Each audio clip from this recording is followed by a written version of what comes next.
ኢትዮ ከረንት ዩቲዩብ ገጽ ተከታዮችና አድማጮች እንደምን አላችሁ? ለዕለቱ የተመራሩትን አርዕስተ ዜና ወደ እናንተ ይዘን ቀርበናል። በዛሬ የዜና ትንታኔያችን የምንመለከተው በመካከለኛው ምስራቅ የተፈጠረውን አዲስ ውጥረት ነው። በአሜሪካና በኢራን መካከል አሜሪካ ግዙፍ የጦር ጀት ተሸካሚ መርከቧ የሚመራ የአሜሪካ ባህር ኃይል ወደ ኢራን መጠጋቱን ትራምፕ ከሰዓታት በፊት መግለጫ ሰጥተዋል።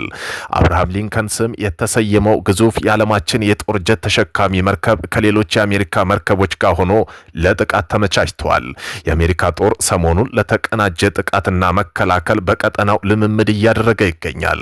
ኢራን በሆርሙዝ ስርጥ ከፍተኛ ወታደራዊ ልምምድ እያደረገ ትገኛለች።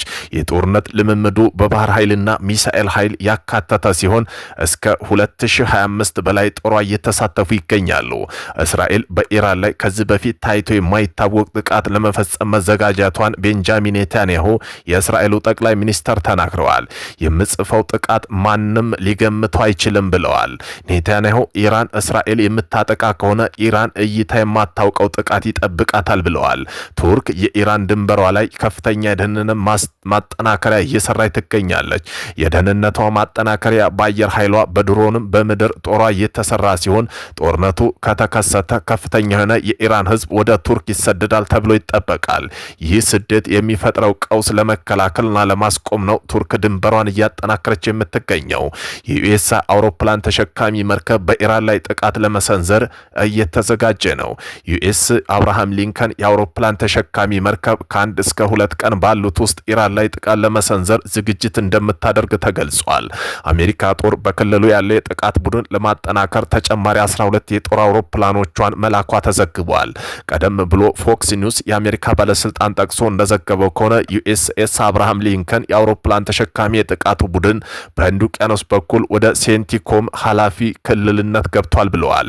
ከዚህ ቀደም ጥር 22 ቀን የአሜሪካው ፕሬዝዳንት ዶናልድ ትራምፕ የአሜሪካ ባህር ኃይል መርከቦች ለጥንቃቄ ያህል ወደ ኢራን እየተንቀሳቀሱ መሆኑን ተናግረዋል።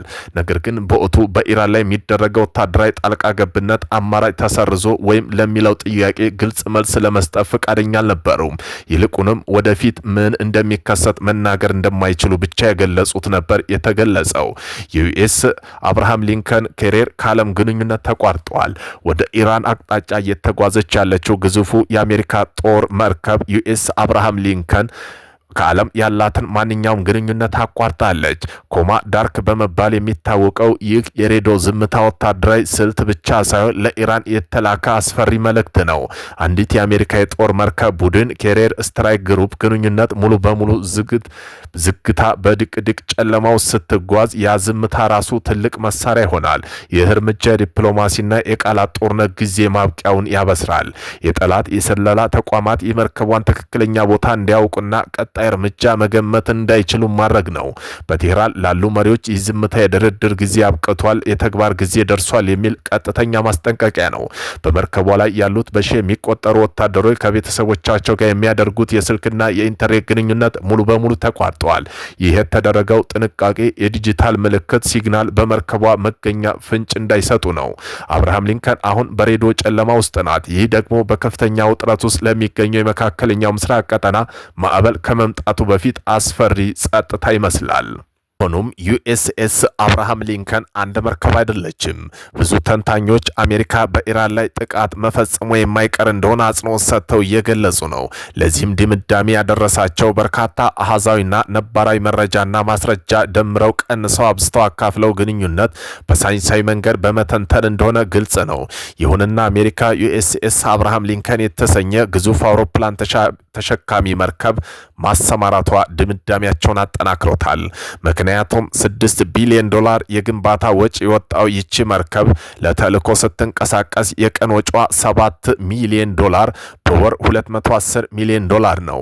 ይህ ከፍተኛ ወጪው ወታደራዊ እርምጃ ለመውሰድ የሚያስገድድ ሁኔታ ካልተፈጠረ በስተቀር እንዳትንቀሳቀስ ያደርጋታል።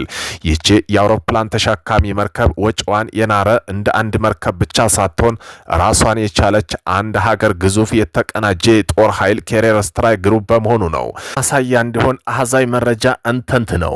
የሰው ኃይሏ መርከቧ በራሷ ላይ እስከ 5500 የሚጠጉ መርከበኞችና አየር ኃይል አባላት ትይዛለች። አጃቢ መርከቦችን ጨምሮ ደግሞ በስምሪት ውስጥ የሚሳተፉ ጠቅላላ የሰው ኃይል ከ7000 በላይ ደርሳል። ተንቀሳቃሽ የአየር ኃይል ጣቢያ የምትንቀሳቀሰው በሁለት የኒውክሌር ሪአክተሮች ነው።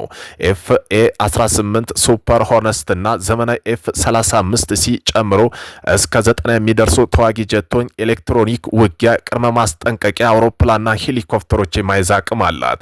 የአጃቢ የጦር መርከቦች የመሳሰሉ ዘመናዊ አየርና የሚሳኤል መከላከያ የታጠቁ መርከቦች በቅርብ ርቀት ያጅቧታል።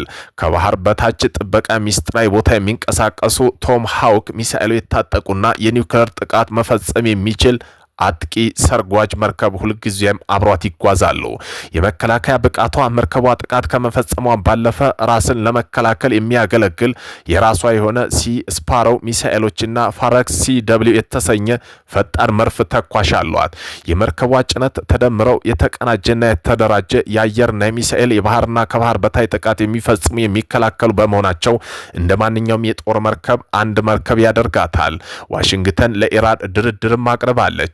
አሜሪካ ለኢራን ግልጽ መልእክት አስተላልፋለች። መነጋገር ከፈለጋችሁ በራችን ክፍት ነው። በመካከለኛው ምስራቅ ያለው ውጥረት በከረረ በዚህ ወቅት አንድ የአሜሪካ ከፍተኛ ባለስልጣን ዋሽንግተን ከቴህራን ጋር ለመነጋገር ዝግጅት መሆኗን ገልጸው ነገር ግን ክፍት በር ቅድመ ሁኔታ እንዳሉት ጠቁመዋል።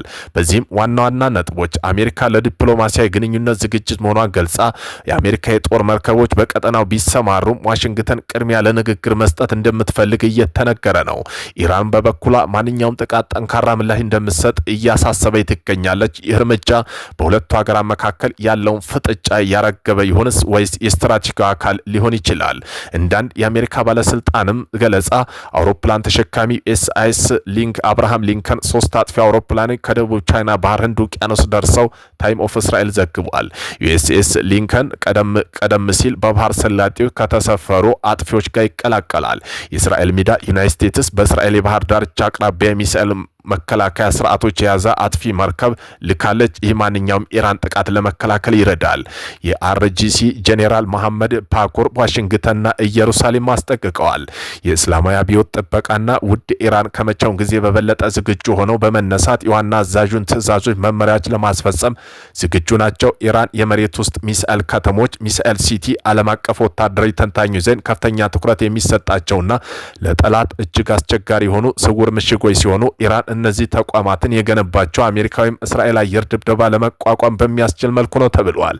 ከዚህም የመሬት ውስጥ ከተሞች ዋና ዋና ጥቦችን ልንገራቸው። ስፋትና ጥልቀቱን በተመለከተ እነዚህ ዋሻና ከተሞች ከመሬት በታች እስከ 500 ሜትር ወይም ግማሽ ኪሎ ሜትር ጥልቀት ላይ የተቆፈሩ ናቸው። ይህም የቱን ያህል ጠንካራ የሆነ ባንከር በስተር ቦምብ በቀላሉ እንዳያፈርሳቸው ያደርገዋል።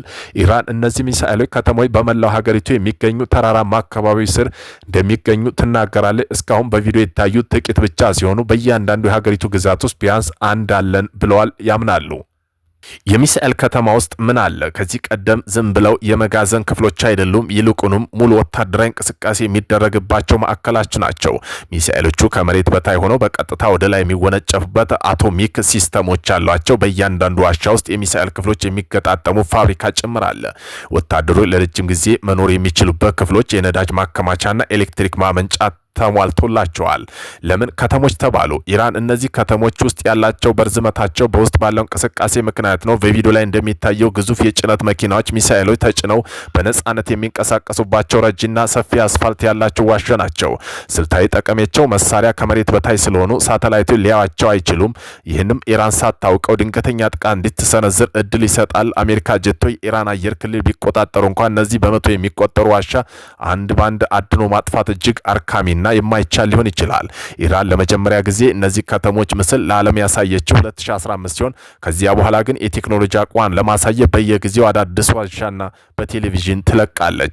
አሜሪካ ያላትን ጦር መሳሪያ ሁሉ ወደ ኢራን አስጠግታለች። ኢራን በዚህ ደረጃ አስፈሪ ናቶ የሚሉ ጥያቄ እየተሰነዘሩ ይገኛሉ። ዳሩ ግን የትራምፕ ትልቁ ፍላጎት ኢራን ማጥቃት ሳይሆን እንደ ቬንዙዌላ መንፈሳዊ መሪ መንጠቅ ነው። ከተቻለ ሂደቱ ቀውስ የሚያስከትል መልኩ እንዲሆን ታቅዷል።